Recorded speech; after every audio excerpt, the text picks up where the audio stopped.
Oi pessoal, tudo bem? Sejam bem-vindos a mais um vídeo aqui do nosso canal. E como eu prometi no vídeo anterior, hoje eu vou falar de como eu organizo essa volta às aulas. Então, abrir a caixa preta da volta às aulas aqui em casa e passar para vocês todas as estratégias que eu utilizo. A primeira delas é preparar o perfil do aluno que eu mostrei para vocês lá no vídeo anterior. Então, é imprescindível preparar esse documento e levar lá para a escola.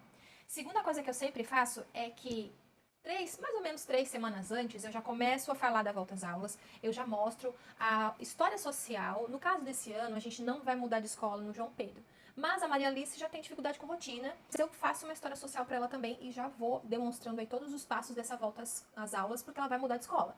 Então a gente, tá sempre buscando aí. No caso do João Pedro, o ano passado, que foi a primeira vez que ele foi para essa escola, eu tirei fotos reais da escola e montei dentro daquele contexto que eu fiz no primeiro vídeo desse ano aqui no canal, falando da história social mesmo, tá? Volta lá, se você não assistiu, volta esse vídeo onde eu mostro os dois arquivos que eu fiz, tanto para educação infantil quanto para o ensino fundamental. Então, basicamente, falar ali como é que vai funcionar, o que se espera do aluno e tudo mais. É um documento bem legal e que ajuda, a se localizar mesmo dentro desse contexto aí da escola, tá? Terceira coisa, né? Então, a primeira é fazer o perfil, segunda coisa é já começar aí 3 semanas a um mês antes falar da escola e mostrar a história social.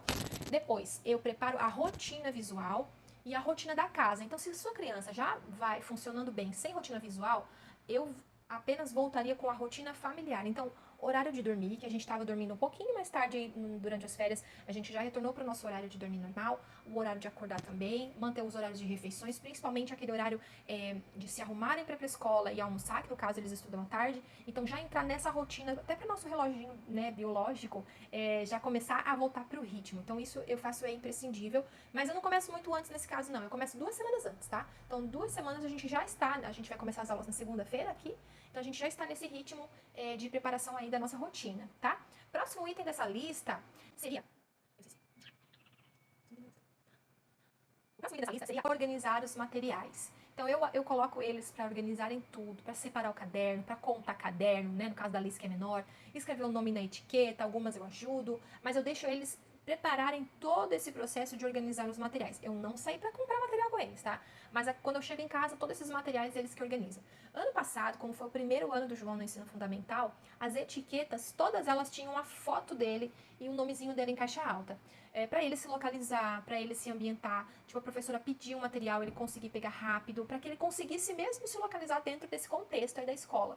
Como eu achei que ele já tá muito tranquilo nisso, esse ano a gente vai começar com etiquetas normais, o material dele normal. Se eu ver que ele tem dificuldade aí, né, depois desse primeiro mês de aula, a gente vai voltar com as etiquetas com a foto dele. Mas por enquanto ele está conseguindo ler e discriminar os nomes, então eu acredito que vai continuar assim, tá? Então teria que ver a necessidade da sua criança. Então, se a sua criança ainda não está alfabetizada, se é o primeiro ano dela no ensino fundamental, ou lá na escolinha mesmo, é a primeira vez que ela vai para educação infantil, coloca a foto dela em todos os objetos que ela vai utilizar, para ela poder identificar mais rápido, para que ela não se perca no meio desse processo e se sinta insatisfeita com ela mesma, sendo que os coleguinhas conseguiram pegar e ela não conseguiu, porque às vezes ela não tá tendo essa compreensão.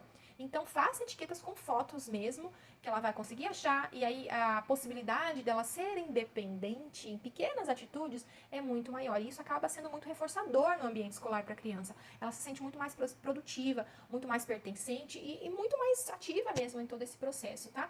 E aí depois a gente vai retirando essas ajudas, né?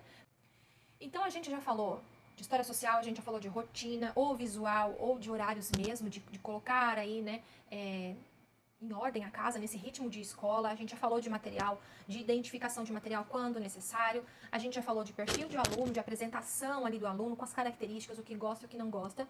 E aí vem a parte final, que agora, no meu ver, seria necessário para todo aluno atípico, que é a primeira reunião com a escola, tá? Essa primeira reunião a gente sempre busca o mais breve possível. Antes de começarem as aulas seria ideal, mas né, se não tiver possibilidade ali na primeira semana, eu acho que seria muito importante. E aí nessa reunião colocar todos os pontos que você já escreveu no perfil do aluno, para conversar com os professores, com a equipe pedagógica, com todas as pessoas que estarão envolvidas, né, com esse aluno lá nessa escola, deixar esses pontos muito claros, deixar as questões de crises, de alterações sensoriais, todas essas informações que a gente sabe que são muito importantes para os nossos filhos autistas, deixar tudo isso muito descrito nessa reunião. Gente, um outro ponto muito importante que eu gosto de conversar nessa reunião é como vai ser a questão do ensino das matérias mesmo, o que vai ser ensinado durante aquele primeiro trimestre, tá? não todo o conteúdo, é lógico, mas assim, o básico, para que eu possa estar também trabalhando em casa. Então tem professor que às vezes passa, olha, a gente usa esse tipo de livro, a gente usa tal livro, a gente usa tal metodologia. Então tem professores aí que vão ser bem solícitos e eles vão estar passando. Ou então, tem professor que escreve no caderno, ou eu peço, né, olha, final do mês, o que vai ser trabalhado, o que não vai. Porque daí eu vou reforçando isso em casa com o João Pedro e ajuda com que ele chegue lá na sala de aula muito mais disposto, porque ele já não tem mais tanta dificuldade, ou a gente já tirou essa dificuldade em casa, porque estava mais calmo, mais silencioso, né? A escola a gente sabe que é um ambiente mais barulhento. Então, essa troca aí com o professor vale muito a pena, tá? Eu também deixo muito claro essas questões, assim, de, por exemplo, esse ano a gente vai falar sobre espaçamento de linha, toda essa questão, como que isso vai ser trabalhado, se não vai, o que vai ser feito, o que não vai ser feito. Isso fala sobre crises, como que faz, né, como a gente costuma fazer em casa para diminuir uma crise, possíveis reforçadores, se vamos poder utilizar esses reforçadores, se vai ter uma caixa com atividades extras, então que seria a caixa do ócio, né? Que seriam essas atividades. Então, João Pedro ele tem mania de terminar muito rápido as coisas que ele faz. E mesmo que a gente tente trabalhar isso nele, ele termina muito rápido. E aí, quando ele termina rápido, gente, é um problema às vezes, porque ele quer se distrair de alguma forma, né? Então, às vezes, ele vai se distrair com algum amigo ou com alguma atividade em sala que talvez não seja muito bem visto, porque pode estar atrapalhando. Então, essa caixa seria uma caixa mesmo simples, com algumas atividades ali para colorir, ou para fazer um quebra-cabeça, ou para fazer um labirinto, ou para preencher alguma coisa. Também, se for necessário, colocar algum objeto sensorial para acalmar, né, dependendo numa crise, ou utilizar algum tipo de reforçador. No início do primeiro ano, para o João Pedro foi mais difícil essa questão, assim, precisou ser utilizado vários reforçadores para que ele quisesse estar em sala, para que ele quisesse participar, para que ele quisesse escrever. Então a gente precisou usar algumas dinâmicas. E talvez essa caixa seja ideal para essas situações, não deixar esses materiais ali, né, para quando for realmente necessário, não vai ficar livre para ficar mexendo da hora, né? Tem que participar na sala. Mas são ferramentas que a gente pode estar usando nesses momentos de ócio, porque são as partes geralmente mais difíceis para os nossos filhos autistas. Lidar com não ter nada para fazer, né? O João Pedro, por exemplo, tem essa dificuldade muito grande. Então precisa ter aí recursos, às vezes, para que ele não entre em crise, tá? Isso em casa, não é só na escola. Então essa caixa do ócio, basicamente, seria isso. Assim, outro item muito importante que eu não queria deixar de falar nesse vídeo é a visita à escola. Gente, assim, esse ano o João vai para a mesma escola. Então tá tudo certo, ele já conhece a escola toda, né? Tá bem tranquilo. A Maria Alice já não, a Maria Alice vai para uma escola nova, por exemplo. E assim como qualquer criança, é difícil essa questão de ir para um ambiente novo. Tirando adultos é difícil. Eu, por exemplo, sinto muita dificuldade quando eu vou num ambiente novo. Então eu acho muito importante a gente estar indo fazer uma visita antes das aulas começarem. Se vocês puderem bater fotos da criança nesse ambiente, eu fiz isso no ano passado com o João Pedro. A gente foi numa sala, né, lá aleatória, nós fomos no refeitório, nós fomos na quadra, nós fomos no parque, ambientes assim que são mais utilizados, a gente bateu uma foto dele em cada ambiente, a gente ficou mostrando isso várias vezes, para quando ele fosse para a escola, né, não ser tão impactante, aquela transição ali de uma nova escola ser mais tranquila. E deu muito certo. E essa mesma tática a gente pode utilizar depois para trabalhar também memória de longo prazo. Então, a contar fatos que já passaram, contar como que foi o seu dia. Então, o professor naquele dia vai dizer, a gente foi no parque, né, e manda um bilhete, alguma coisa assim. Então, né, tem que ter essa comunicação com o professor também. Mas a gente mostra aquela foto, fica mais fácil de resgatar essas informações da memória.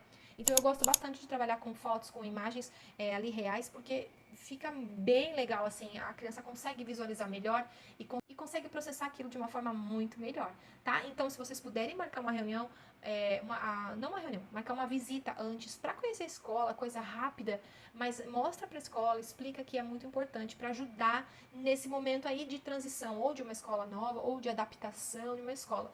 O mesmo eu acho importante para as crianças da educação infantil. Então, a Alice vai mudar de escola, ela já foi lá visitar a escolinha nova dela hoje e já conheceu parte dos ambientes, então já é diferente como a gente começa a lidar, né? E aí tem a história social para ajudar, tem todo o apoio visual, tem a rotina, então a probabilidade dessa adaptação ser mais eficaz é muito maior do que a gente não fazer nada, tá? E é isso, gente. Essas foram as ferramentas que eu utilizo aqui todos os anos para estar ajudando as crianças nessa volta às aulas. Eu espero que vocês tenham gostado. E todo o material que eu falei desse vídeo está disponível lá no nosso grupo do Telegram. Eu vou colocar o link aqui na descrição desse vídeo. E aí você pode entrar lá e pegar gratuitamente, tá? Agora eu vou te pedir um favor. Se você já é inscrito no nosso canal, não esquece de deixar o joinha. Se você não é inscrito, se inscreva, porque a gente vai ter vários vídeos aí ao longo do ano falando sobre autismo, desenvolvimento infantil, sobre materiais pedagógicos, atividades estruturadas, vai ter bastante coisa bacana, tá bom? Eu espero que a volta às aulas aí na nossa casa seja o mais tranquila possível. Eu espero que dê tudo certo. Leva um tempo mesmo. É normal no início ter choro, principalmente na educação infantil, né?